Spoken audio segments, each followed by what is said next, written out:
नमस्कार भक्तों, महादेव के असंख्य नामों में एक अद्भुत नाम है कैलाशपति, अर्थात कैलाश पर्वत के स्वामी, वहां के शाश्वत निवासी। कैलाश पर्वत को देवताओं की सबसे ऊंची और पवित्र तपस्थली माना गया है। वही स्थान जहां भगवान शिव अपने परिवार माता पार्वती, गणेश, कार्तिकेय और नंदी के साथ विराजते हैं।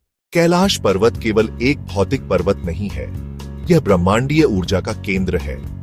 कहा जाता है कि इसकी संरचना इतनी अद्भुत है कि यह एक प्राकृतिक शिवलिंग का प्रतीक है।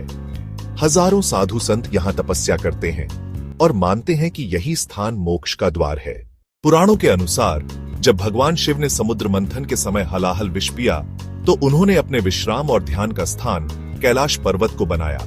यहीं से वे समस्त लोगों का संचालन ध्यान मग्न होकर करते हैं। कैलाश ही वह स्थान है जहां से महादेव योगेश्वर हैं, संहार करता है और करुणा मूर्ति भी। हिमालय की गोद में स्थित कैलाश पर्वत केवल एक बर्फीली चोटी नहीं, बल्कि स्वयं देवाधिदेव महादेव का निवास, साक्षात शिवलोक है। इसे ब्रह्मांड का केंद्र या एक्सिस मुंडी माना जाता है, जहां से सृष्टि की ऊर्जा प्रवाहित होती है।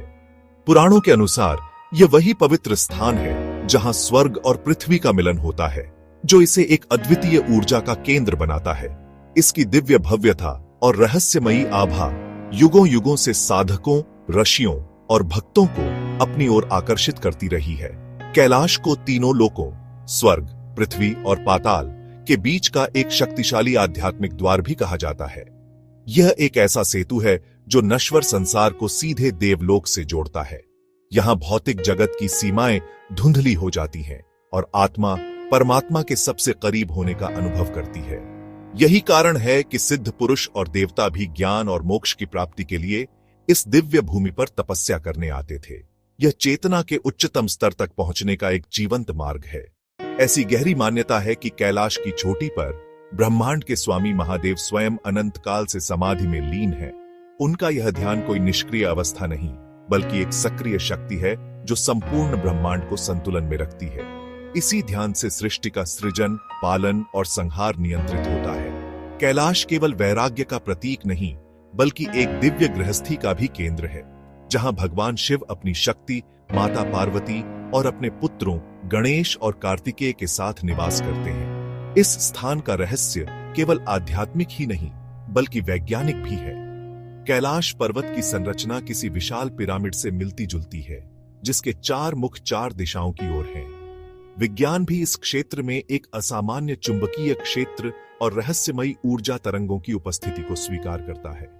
कई यात्रियों ने यहां समय के तेजी से बीतने, जैसे बालों और नाखूनों का असाधारण रूप से बढ़ना और दिशा भ्रम होने का अनुभव किया है।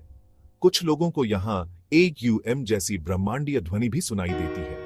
कैलाश के पास स्थित दो झीलें, पवित्र मानसरोवर और राक्षस ताल, भी इसके द्वैत को दर्शाती है, जो प्रकाश और अंधकार के संतुलन का प्रतीक है। वास्तव में कैलाश वह अद्भुत संगम है जहां आस्था और विज्ञान, पौराणिक कथाएं और भौतिक वास्तविकता एक दूसरे में विलीन हो जाते हैं।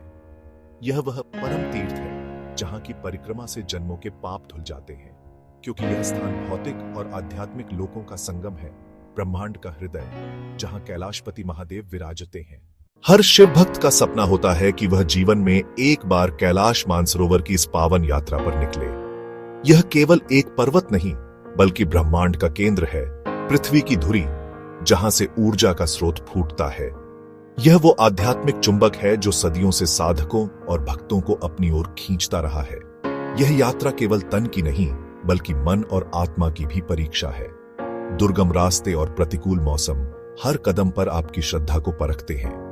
इस यात्रा का हर क्षण एक तपस्या है, जिसका उद्देश्य स्वयं को भूलकर शिव में विलीन हो जाना है। यह यात्रा सिर्फ हिंदुओं के लिए ही नहीं, बल्कि बौद्ध, जैन और बौद्ध धर्म के अनुयायियों के लिए भी परम पवित्र है, जो इसे अपनी अपनी आस्था से पूजते हैं। शास्त्रों में कहा गया है, जो कैलाश की परिक्रमा करता है उसे 100 यज्ञों का फल मिलता है। यज्ञ, जो सृष्टि के संतुलन के लिए किया जाने वाला सबसे पवित्र कर्म है, उसकी तुलना इस एक परिक्रमा से की गई है। यह 52 किलोमीटर की परिक्रमा कोई साधारण पदयात्रा नहीं, बल्कि जन्म जन्मांतर के पापों को धोने और कर्मों के बंधन से मुक्त होने का एक आध्यात्मिक अनुष्ठान है। इस मार्ग पर चलते हुए भक्त अपने अहंकार को पीछे छोड़ देता है और हर सांस में एयूएम नमः शिवाय का जाप करता है। यहाँ स्थित गौरी कुंड, जहां माता पार्वती ने शिव को पाने के लिए तप किया था, उस दिव्य प्रेम और तपस्या का साक्षी है। कैलाश केवल एक निर्जन शिखर नहीं, बल्कि देवाधिदेव महादेव का जीवंत निवास है। यह उनका राज दरबार है, जहां वे माता पार्वती, पुत्रों गणेश और कार्तिकेय और अपने गणों के साथ विराजते हैं। यहीं द्वार पर उनके परम भक्त और वाहन नंदी महाराज सदैव उनकी सेवा में तत्पर रहते हैं। नंदी केवल एक वाहन नहीं, बल्कि धर्म, शक्ति और अटूट भक्ति का प्रतीक है। उनकी मौन प्रतीक्षा हमें सिखाती है कि ईश्वर तक पहुंचने का मार्ग समर्पण और धैर्य से होकर गुजरता है। कैलाश पर ही शिव का सबसे अद्भुत और दार्शनिक स्वरूप प्रकट होता है, अर्धनारीश्वर। यह स्वरूप शिव और शक्ति के एकात्म भाव का प्रतीक है, जहां पुरुष और प्रकृति, चेतना और ऊर्जा एक दूसरे में विलीन है। यह रूप हमें बताता है कि संसार में कुछ भी एक दूसरे से अलग नहीं है। सृजन और संहार सब एक ही परम सत्य के दो पहलू हैं। अर्धनारीश्वर की पूजा का अर्थ है अपने भीतर के शिव और शक्ति को पहचानना और जीवन में संतुलन स्थापित करना। कैलाशपति का यह नाम हमें सिखाता है कि परमेश्वर कहीं दूर नहीं, बल्कि प्रकृति के बीच ही साक्षात निवास करते हैं। कैलाश हमें बताता है कि साधना का मार्ग कठिन हो सकता है, लेकिन उसका फल है मोक्ष और शिव की कृपा। तो मित्रों, इस यात्रा के अंत में हम एक बार फिर उसी शाश्वत प्रश्न पर लौटते हैं, महादेव कैलाशपति क्यों कहलाते हैं?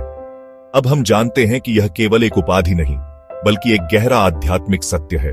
वे केवल कैलाश पर्वत के निवासी नहीं, बल्कि संपूर्ण ब्रह्मांड के कण कण के स्वामी हैं। सृष्टि का हर अणु, हर जीव, हर तारा उन्हीं की चेतना का विस्तार है।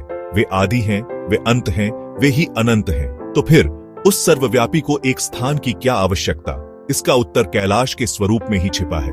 कैलाश केवल एक पर्वत नहीं, यह पृथ्वी का आध्यात्मिक केंद्र है, ब्रह्मांड की धुरी है। यह वो स्थान है जहां भौतिकता और आध्यात्मिकता का संगम होता है। यह शिव की अपनी निराकार चेतना का साकार रूप है। यहाँ की हवा में वैराग्य है, यहाँ की शांति में ध्यान है, और यहाँ के हर पत्थर में शिव का वास है। इसीलिए युगों युगों से ऋषि, मुनि और भक्त इस दुर्गम यात्रा पर निकलते रहे हैं। कैलाश की परिक्रमा केवल एक शारीरिक क्रिया नहीं, बल्कि आत्मा का शुद्धिकरण है। जब कोई भक्त उस दिव्य पर्वत के सामने खड़ा होता है, तो वह केवल बर्फ और चट्टान नहीं देखता, वह अपने आराध्य के विराट स्वरूप का साक्षात्कार करता है। मानसरोवर का पवित्र जल केवल प्यास नहीं बुझाता, बल्कि जन्म जन्म के पापों को धो देता है। यह वो भूमि है जहां अहंकार पिघल जाता है और आत्मा परमात्मा में लीन होने को आतुर हो उठती है। महादेव ने कैलाश को इसलिए चुना क्योंकि यह उनके स्वभाव का प्रतिबिंब है। वे परम वैरागी हैं और कैलाश परम शांति का प्रतीक है।